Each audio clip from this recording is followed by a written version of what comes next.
we're going to look at the idea of congruence in triangles. And congruence is a pretty important idea for us. It's something we've been batting around for a while when it comes to segments and angles, and now we're going to talk about congruent triangles. One of the most critical things when we're dealing with congruent triangles is the idea of corresponding order, which means that when I look at the congruence statement for the triangle ABC, congruent triangle XYZ, they have to be in a particular order, in a corresponding order. Let me show you what that means with these two triangles here. We know that in order for two triangles or any other polygons to be congruent, all their corresponding parts have to be congruent. So all three sides of one triangle have to be congruent to corresponding sides in the other triangle. All three angles have to be congruent to corresponding angles. Here we've got that. So if I'm going to name the congruence, I have to name the triangles in the correct order. Now, here's a little freedom that you have. You can name the order anything you want for the first triangle. It's the second one that's got to match the first. The order of the first one really doesn't matter. So I'm going to start by saying triangle, and JKL is the order I'm going to go. And why did I go that way? No particular reason. Just the way I happen to look at it. And then we write is congruent to triangle. Now we have to be in corresponding order. I could have gone LKJ, I could have gone KJL, whatever I want. I chose to go JKL, that's fine. I have to now name in the same order. So I have to start by looking, okay, what corresponds to angle J? Angle J corresponds to angle T. So my second triangle has to start with a T because this one started with the J. Well, what corresponds to angle K? Angle K is this angle. Aha, that's that angle here. So after T, we're going to have S because that's corresponding. And then clearly the L must correspond to R. And I have triangle JKL congruent to triangle TSR. And there you go. That is a congruence statement for triangles. It is written in corresponding order. If I flip two of the letters around, if I said triangle STR instead of TSR, that statement would be wrong. The order in which we put things matters. Not for the first one. I could switch the first one around. It just means I have to switch the second one so it corresponds. Again, L went with R, K with S, and J goes with T. So that would be another congruent statement we could make. That one's also correct. But I can't switch one without switching the other. They are tied together. Because corresponding parts are congruent, we can use that often to set up simple equations and solve them. Find the value of X and Y in this particular picture. We're told that DEFG is congruent to SPQR. Please note that. So in case you're wondering what goes with what, the D goes with the S. The E has to go with the Q. I'm sorry, P. Makes more sense. The F goes with the Q, and therefore leaving the G with the R.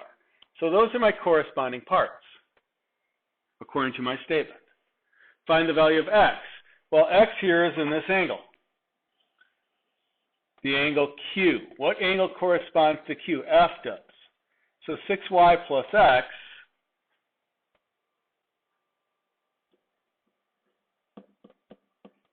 has to equal 68. Problem is that's not helping me very much, is it? Because I have two variables in this equation. So I'm going to have to try again. The other thing I know is that this side here, between Q and R, corresponds to the one between F and G. 2x minus 4 has to equal 12. Oh, that one I can solve. I get 2x equals, 16, getting ahead of myself. So X is 8. Now that I know that, and I've solved that, now I can come back here and substitute in. So this is 6y plus 8 equals 68. Subtract the 8, 6y is 10. And I get, or 6y is 60, y is 10. Just wanting to jump ahead in my mind a little bit. So that's how we use this to set up and solve some simple problems. Find the corresponding parts.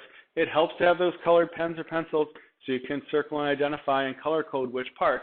It really makes it much easier to see. Here I went between the blue and the purple. Here I am going between blue and purple again. Those are corresponding. ABGH is similar to CDEF. Let's color code it again. A goes with C. B goes with D. G goes with E. And which leaves us with F and H. So those are my corresponding parts. Identifying all pair of corresponding parts, we've just done that. If I want to identify corresponding segments, it's the same thing. AB goes with CD. Oh, we'll do it this way. AB is congruent to CD. And we can continue down all the lists. It's pretty quick. Next is find the value of X. Well, H corresponds to F. So 4x plus 5f equals 105.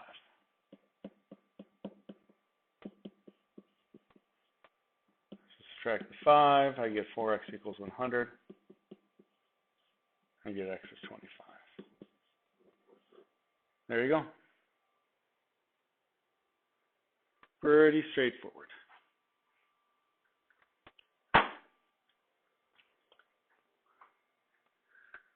All right, in this diagram it says show that PTS is congruent to RTQ. We've got corresponding sides congruent. We've got that. We need the corresponding angles to be congruent. So how can we do that? Oh, well, here's something we love to look for. When I got two triangles joined at the tip like this, and the lines form opposite lines, or the lines that cross each other completely, what do we call that angle pair? Oh, those are not horizontal angles, they are vertical angles, yeah. So angle PTS is congruent to angle RTQ because they're vertical angles. That's closer to having congruent triangles. I have three sides and one angle. I need my other two angles. What else do we see here besides the congruence mark? We see the parallel mark, which indicates to us look for Z's. Look for those alternate interior angles. So angle P is congruent to angle R, and angle F is congruent to angle Q. Therefore, those triangles must be congruent because all of their corresponding parts are congruent.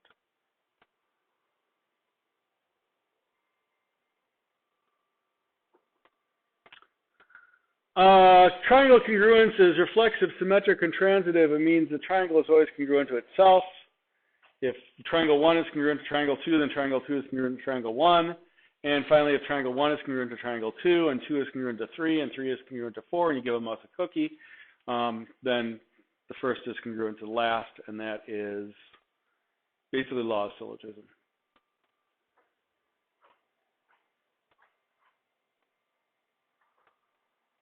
Next theorem that comes up is called the third angles theorem. And again, this is one that's pretty much common sense. If two angles of one triangle are congruent to two angles of another triangle. So if I have angle A is congruent to angle D and angle B is congruent to angle E, what must be true about angles C and F? Well, they have to be congruent also. Because the sum is going to be 180. I don't care what the actual measures are of angle A or angle B. All I care about is that angle A is congruent to angle D. And same with B and C. That means the amount left for the third angles must be the same. That's the third angles theorem. Find the measure of angle BDC. Let's identify what we're looking for. I want measure of angle BDC. C. Oh dear. That's not given to me. I know this part's 30. I don't know anything about the rest of it. So what am I going to do? Well, I've got a few choices. Probably the best one is to sit down and start puzzling out what I do know. I do know I've got this lovely triangle right here, for which I know two of its measurements are 45 and 30. So I pull that out. If I pull that out, 45 and 30 is 75, so this angle must be 105 degrees. Okay? What else we got here? We've got all three angles in that triangle. This angle is congruent to this angle, so this is also 45 degrees, which means that this is also 105 degrees. But since this is 30 and this is 105, that makes this 75 degrees for the smaller angle. And this angle here is 75 degrees. Next, we use these two facts, 75 and 45, in the same triangle. Add them together.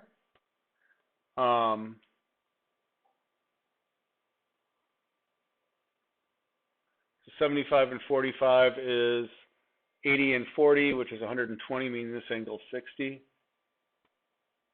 I'm sorry, this angle is 60 also. And now that I know that angle is 60, this angle must be 120. And that has to be 30. And we can now just label whatever we want. All my triangles add up to 180. Everything's in place. Prove two triangles are congruent. Well, triangle congruence proof. Here. Well, let's start with our givens. Our givens are in the picture. So, segment DA is congruent to segment BC. Sorry.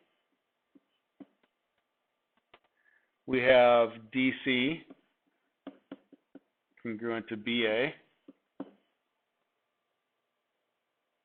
We have angle DA or ADC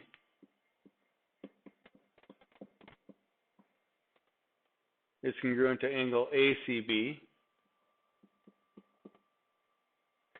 And we have angle ACD is congruent to angle BCA.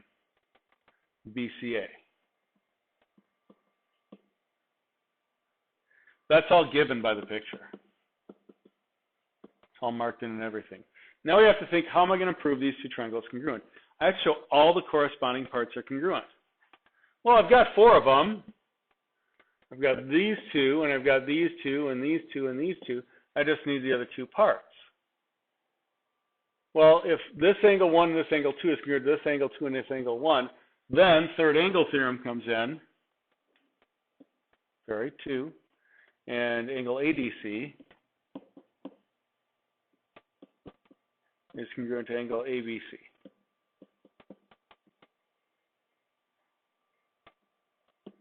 Okay, and it's a substitution property.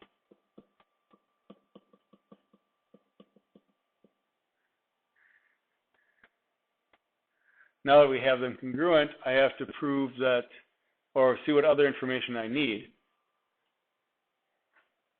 Because I've now got these two angles congruent.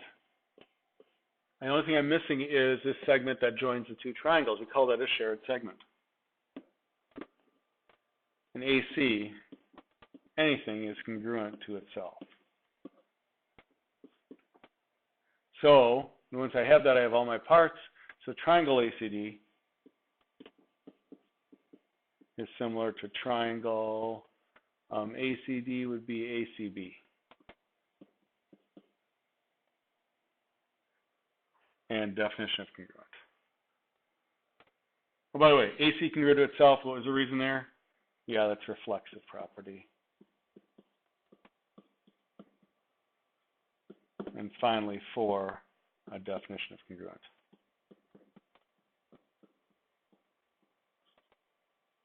If you're going to use a shortcut like that, make sure you're making it clear. Here I want to find angle DCN. Use my facts to do that. Let's find where that is. Angle DCN, okay, that's what I want.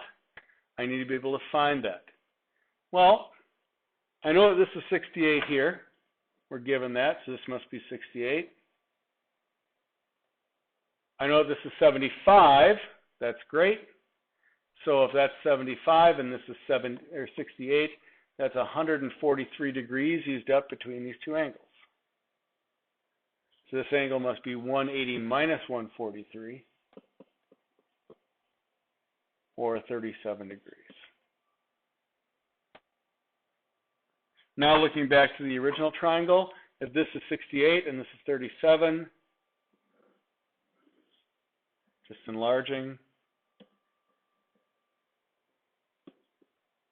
What's this angle over here have to be? And again, that's a fairly simple arithmetic problem.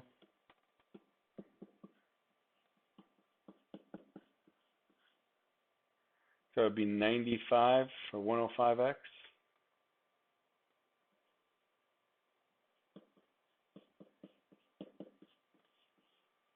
So subtract 105, and I get x equals 75.